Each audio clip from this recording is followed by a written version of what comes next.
Exercise 12.2 first question. ಇಲ್ಲಿ ಏನ್ ಕೊಟ್ಟಿದ್ದಾರೆ ನೋಡ್ರಿ.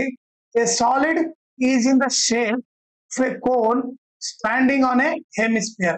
So ಏನ್ ಕೊಟ್ಟಿದ್ದಾರೆ, ಕೋನ್ ಬಂದ್ಬಿಟ್ಟು ಹೆಮಿಸ್ಫಿಯರ್ ಮೇಲೆ ನಿಂತಿದೆ. ಓಕೆ,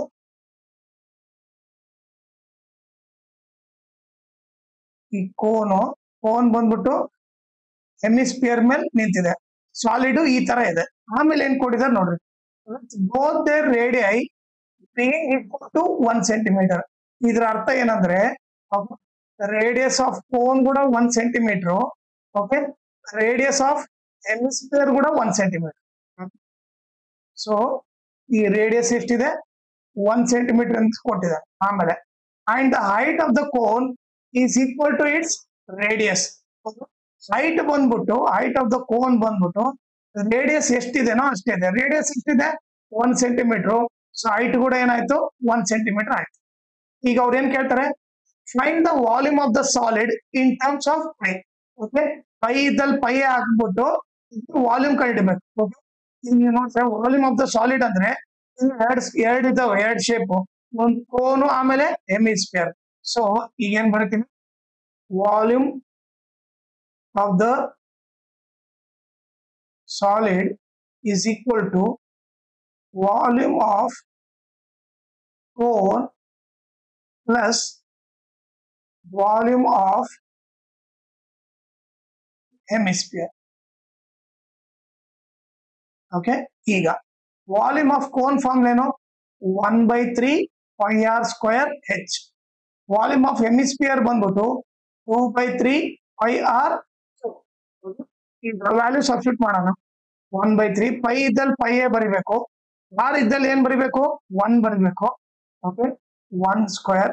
ಹೈಟ್ ಇದ್ದಲ್ಲಿ ಕೂಡ 1 ಪ್ಲಸ್ 2/3 ಪೈ ಇದ್ದಲ್ಲಿ ಪೈ ಬರಿಬೇಕು. ಈಗ ರೇಡಿಯಸ್ ಆಫ್ ಹೆಮಿಸ್ಫಿಯರ್ ಏನು, 1. So 1 cube. ಓಕೆ, ಈಗ ನೀವು ನೋಡಿದ್ರೆ ಏನ್ ಬಂತು, 1/3 ಪೈ ಇಂಟು 1 ಸ್ಕ್ವೇರ್ 1 1. ಓಕೆ, ಆಮೇಲೆ 2/3 ಪೈ 1 ಕ್ಯೂಬ್ ಏನಾಗುತ್ತೆ, 1 ಆಗುತ್ತೆ. ಓಕೆ, ಈಗ ನೀವು ನೋಡಿದ್ರೆ ಇದಿಷ್ಟು ಮಲ್ಟಿಪ್ಲೈ ಮಾಡಿದ್ರೆ ನಮಗೆ 1/3 ಪೈ ಬರುತ್ತೆ. ಇಲ್ಲಿ ಏನ್ ಬರುತ್ತೆ, 2/3 ಪೈ ಬರುತ್ತೆ. ಓಕೆ, ಈಗ ಈ ಕ್ಯಾಲ್ಕುಲೇಷನ್ ಮಾಡಿದ್ರೆ ಡಿನಾಮಿನೇಟರ್ ಸೇಮ್ ಇರೋದ್ರಿಂದ ಓಕೆ ಅದೇ LCM ಆಗ್ಬಿಡುತ್ತೆ.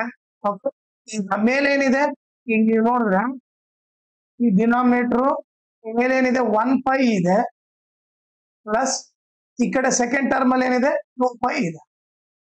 ಈಗ ನೀವು ಬರೆದ್ರೆ ಏನಾಗುತ್ತೆ, 1 ಪೈ ಪ್ಲಸ್ 2 ಪೈ 3 ಪೈ ಆಗುತ್ತೆ. ಡಿವೈಡೆಡ್ ಬೈ 3 ಕ್ಯಾನ್ಸಲ್ ಆಯ್ತು.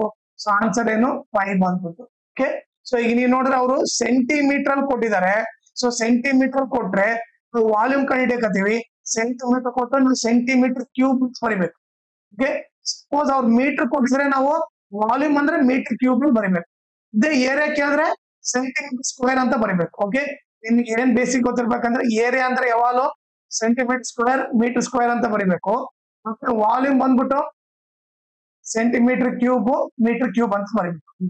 SI ಯೂನಿಟ್ ಬಹಳ ಇಂಪಾರ್ಟೆಂಟ್ ಆಗುತ್ತೆ. ಆಮೇಲೆ ಇದ್ರ ಜೊತೆಗೆ ಇನ್ನೊಂದು ಇಂಪಾರ್ಟೆಂಟ್ ಥಿಂಗ್ ಏನಂದ್ರೆ, ಈ ವಿಡಿಯೋ ಡಿಸ್ಕ್ರಿಪ್ಷನ್ ಅಲ್ಲಿ ನಾನು ಇನ್ಸ್ಟಾಗ್ರಾಮ್ ಚಾನಲ್ ಲಿಂಕು, ನನ್ನ ಚಾನಲ್ ಲಿಂಕು ಮತ್ತು ಸರ್ಫೇಸ್ ಏರಿಯಾ ಅಂಡ್ ವಾಲ್ಯೂಮ್ದು ಫುಲ್ ಪರ್ಸನ್ ಲಿಂಕ್ ಹಾಕಿರ್ತೀನಿ.